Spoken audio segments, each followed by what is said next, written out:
Hello friends, my name is Ravi Som, Chanakya civil academy. हम लोग चल रहे हैं इंडियन ज्योग्राफी। इंडियन ज्योग्राफी में हमारा पार्ट चल रहा है भारतीय कृषि। कृषि में आज जो हम आपको चर्चा कराएंगे वो कराएंगे ऐसी फसलें जिनका हम अपने उपभोग के लिए न उगाकर जिनको हम बेचने के लिए उगाते हैं, जिन्हें हम बोलते हैं कैश क्रॉप या कमर्शियल क्रॉप, यानी नगद या व्यापारिक फसलें। यानी आज हम पढ़ाएंगे आपको कैश क्रॉप या कॉमर्शियल क्रॉप।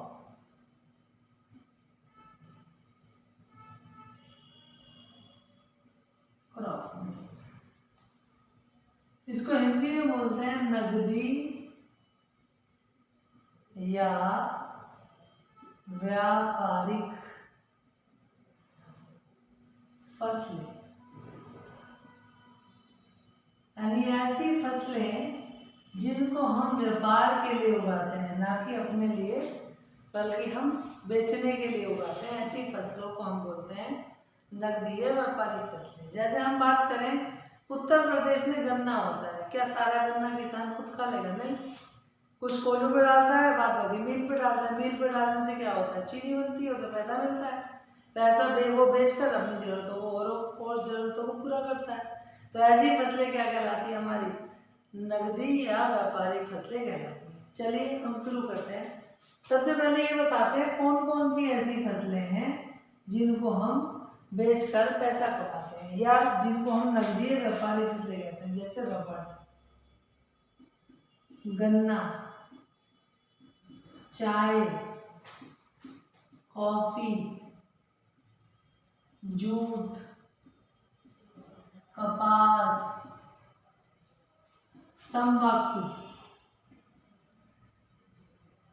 आदि ऐसी फसलें हैं जिनको हम उगाते हैं और उगाकर उन्हें हम किस चीज के लिए प्रयोग करते हैं? बेचने के लिए। अब देखिए, सबसे पहली फसल आज जो हम आपको पढ़ाने जा रहे हैं वो पढ़ाने जा रहे हैं गन्ना। क्योंकि हम उत्तर प्रदेश में रहते हैं तो उत्तर प्रदेश में सबसे ज़्यादा गन्ना होता है। तो गन्ना किस कुल की फसल है अगर हम आपसे पूछें? चलिए कमेंट कीजिएगा। वैसे तो हम बताए दे रहे हैं, ग्रेमिनी कुल की फसल है।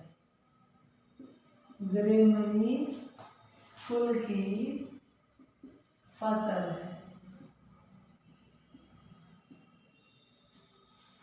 ग्रेमिनी कुल की फसल है।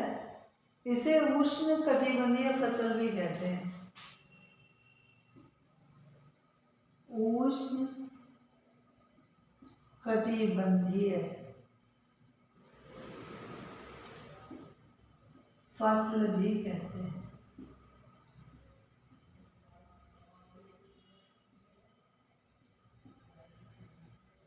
उष्ण कटिबंधीय आप जानते हैं 23.5 से 23.5 डिग्री कर्क रेखा और मकर रेखा के बीच का जो क्षेत्र है वो उष्ण कटिबंधीय में कहलाता है। ठीक है, फिर इसमें लिखेंगे भारत में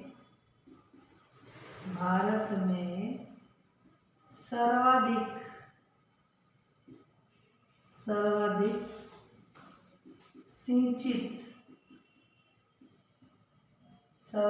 सिंचित फसल है जो एक वर्ष में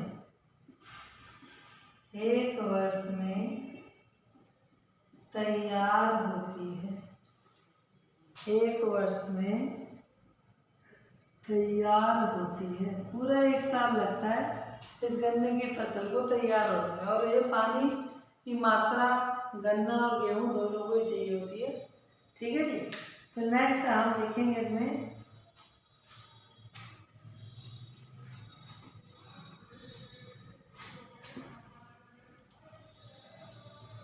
देखिए, अगर हम आपसे बात करें कि विश्व में सर्वाधिक गन्ना कहाँ होता है या सर्वाधिक चीनी उत्पादन में किसका स्थान है, तो आप लिखेंगे गन्ना एवं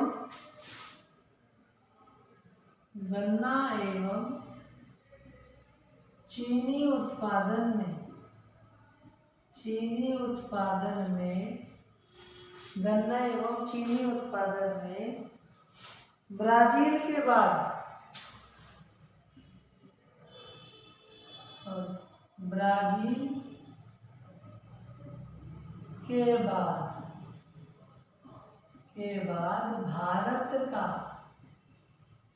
भारत का दूसरा स्थान है।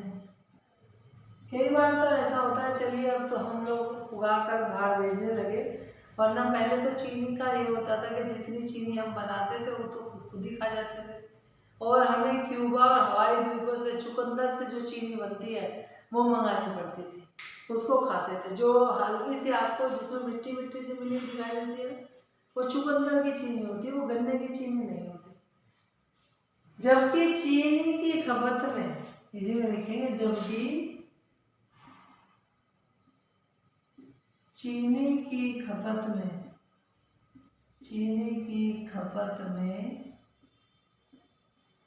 भारत का प्रथम स्थान है।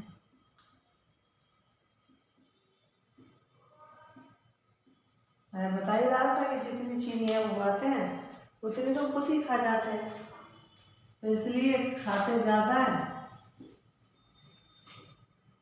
जबकि गुड़ भी होता है, भारत में गुड़ बनता है, गुड़ कई तरह की वैरायटी का गुड़ होता है, उसे नहीं खाते हैं। चलिए, देश में सर्वाधिक गन्ना और चीनी उत्पादक राज्य, अब हम भारत की बात कर रहे हैं। देश में सर्वाधिक गन्ना व चीनी उत्पादक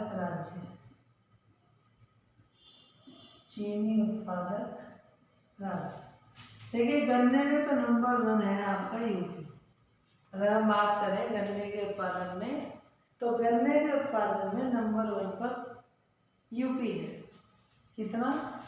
45% अकेला गन्ना। दूसरे नंबर पर हमारा महाराष्ट्र है।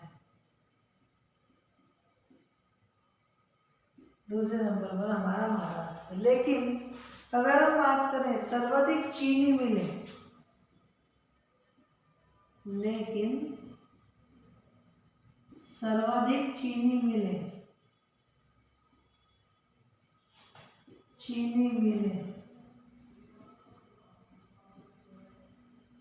महाराष्ट्र में। उत्तर प्रदेश में चीनी मिलें कम है, लेकिन गन्ने की उत्पादकता उत्तर प्रदेश में ज्यादा है। अब देखिए आगे चलते हैं। उत्तर भारत का जो गन्ना होता है बच्चों, वो कम रस वाला होता है, जबकि दक्षिण भारत का गन्ना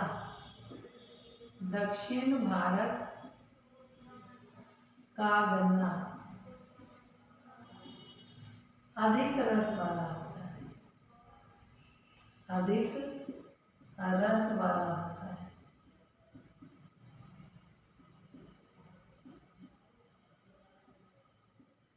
देखिए आप जो है हर संडे, एवरी संडे एक इंफॉर्मेशन देना चाहते हैं। हर संडे अब 10 बजे आप लोगों को लाइव क्लास मिलती है। अब लाइव क्लास आप ज्वाइन कर सकते हैं। एवरी संडे 10 से शुरू होती है रीजनिंग की क्लास। अभी धीरे धीरे रीजनिंग फिर दूसरे सब्जेक्ट स्टार्ट कर देंगे, तो लाइव क्लास आप ज्वाइन किया कीजिए सभी लोग। 10 बजे से स्टार्ट होती है, राइट। हम लाइव आते हैं, आप कोई भी कमेंट करेंगे, शेयर करेंगे, तुरंत के तुरंत आपको जवाब मिलेगा, और जो भी पढ़ाएंगे वो साथ के साथ आप पूछ सकते हैं, समझ में आएगा। फिर लिखेंगे गन्ने के रस में चीनी की मात्रा, नेक्स्ट लाइन से, गन्ने के रस में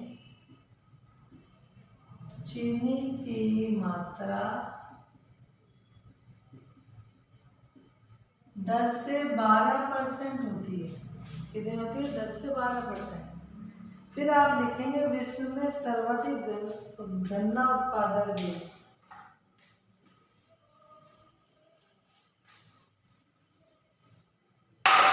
विश्व में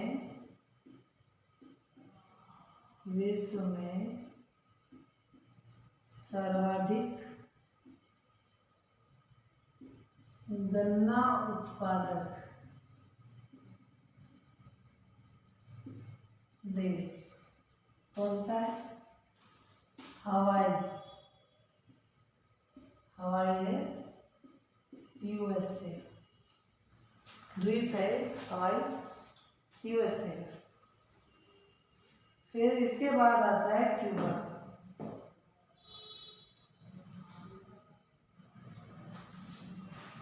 दूसरे नंबर पर है क्यूबा।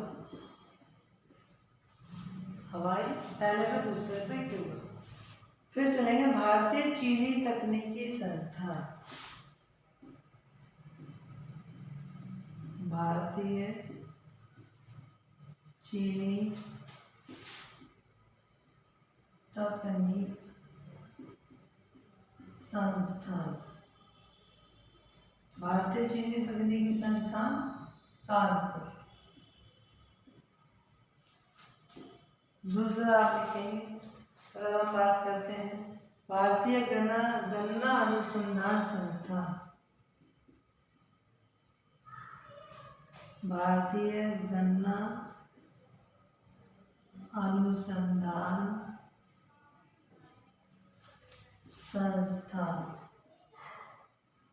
संस्थान ये लखनऊ। अब देखिए, गन्ने की अगर हम उचित मूल्य की बात करें तो एमएसपी जो होता है, एमएसपी मूल्य निर्धारित करता है गन्ने के लिए। पहले न्यूनतम जो केंद्र सरकार है, केंद्र सरकार न्यूनतम गन्ना मूल्य निर्धारित करती है। फिर उस स्टेट की जो गवर्नमेंट है वो 30, 40, 50 रुपए बढ़ा भी सकती है और घटा भी सकती है। क्योंकि लिखेंगे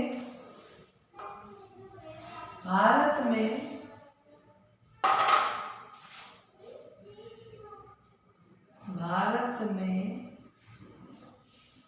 कपड़ा उद्योग के बाद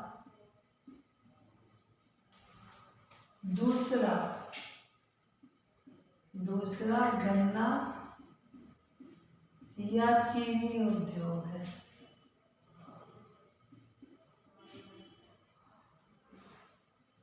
चीनी उद्योग है। फिर नेक्स्ट,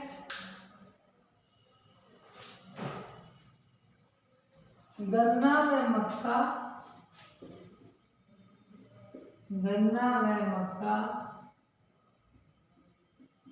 C4 पौधा है, जिसे हम कच्चे को भी खा सकते हैं। जैसे ही वो बन जाता है तो कच्चे को भी हम खा सकते हैं, इसको ऐसे ही।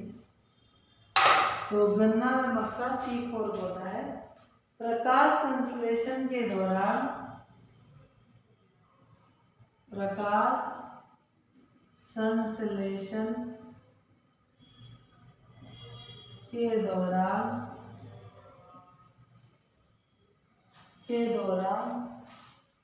ऑक्सो एसीटेट बनाता है।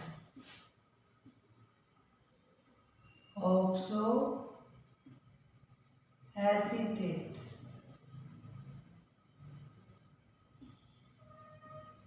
बनाता है। तो ये हमारा जो गन्ना था, गन्ना कंप्लीट हुआ। दूसरा हम स्टार्ट करते हैं रबड़ एक छोटा सा टॉपिक है, कुछ हेडिंगें हैं तो उसे स्टार्ट कर देते हैं। देखिए, रबड़ भी आपका जो होता है वो एक नगदी और व्यापारिक फसल है। रबड़ के लिए बात करते हैं, ये भी उष्णकटिबंधीय पौधा है। उष्णकटिबंधीय पौधा है। इसका मूल निवास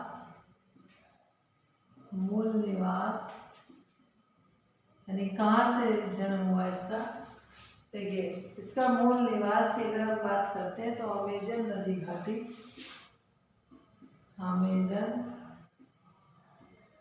नदी घाटी, अमेजन नदी घाटी है। अगर आगे की बात करें तो थाईलैंड सबसे बड़ा उत्पादक है। थाईलैंड सबसे बड़ा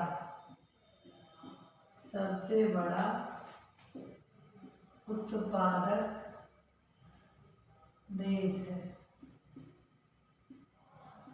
सबसे बड़ा उत्पादक देश है। फिर उसके बाद देखेंगे विश्व में पारा किस्म सर्वोत्तम है। विश्व में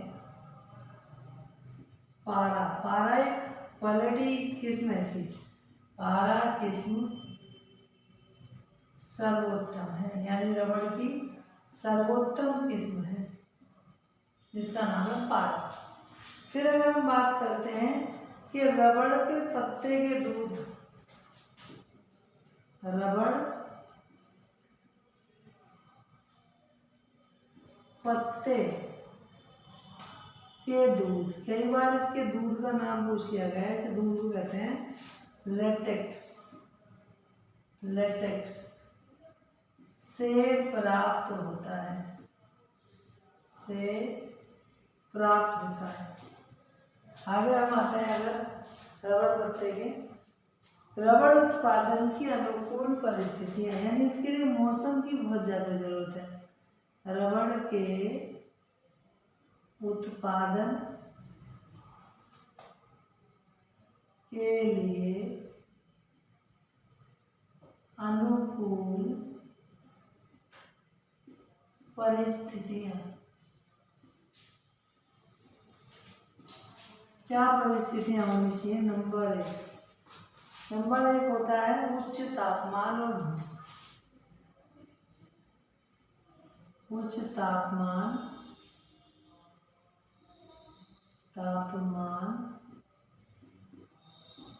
व धूप। दूसरा पॉइंट है इसमें, अगर हम बात करते हैं 200 सेंटीमीटर से अधिक, 200 सेंटीमीटर से अधिक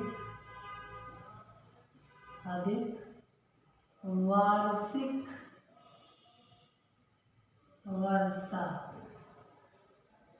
तीसरा पॉइंट अगर इसमें हम बात करते हैं तो लैटेराइट या लाल मिट्टी, लैटेराइट या लाल मिट्टी। ये 3 पॉइंट है जो इसकी परिस्थिति के लिए अनुकूल है। देखिए आगे अगर हम देखते हैं, रबड़ के लिए दक्षिण भारत में, रबड़ के लिए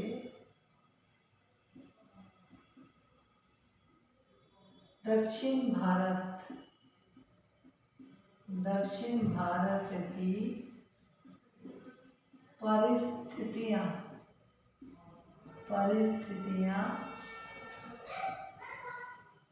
अनुकूल है।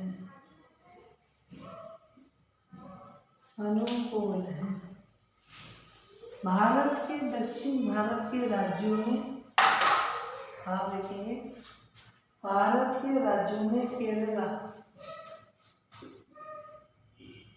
दक्षिण भारत के राज्यों में केरला सबसे बड़ा उत्पादक है, यानी रबड़ सबसे ज्यादा उत्पादित करता है केरला। भारत में रबड़ का प्रति हेक्टेयर उत्पादन सर्वाधिक है। भारत में रबड़ का प्रति हेक्टेयर उत्पादन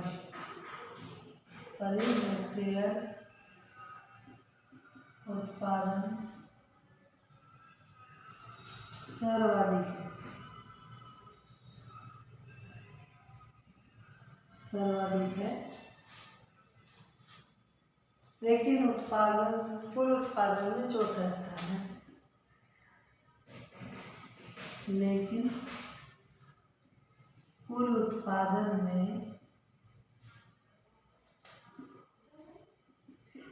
चौथा स्थान।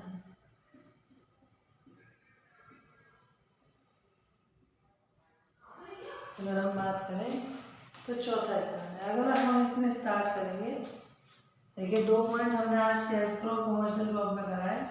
अगला हम स्टार्ट करेंगे इसमें कपास, स्टार्ट करेंगे। तीसरी फसल होगी हमारी कपास, जो हम दूसरे पार्ट में कॉमर्शियल उसमें दूसरे पार्ट में स्टार्ट करेंगे। ठीक है, धन्यवाद। आपको ये वीडियो पसंद आई तो लाइक करें, शेयर करें, सब्सक्राइब करें और दूसरों को भी इसका लाभ हो। ठीक है, धन्यवाद।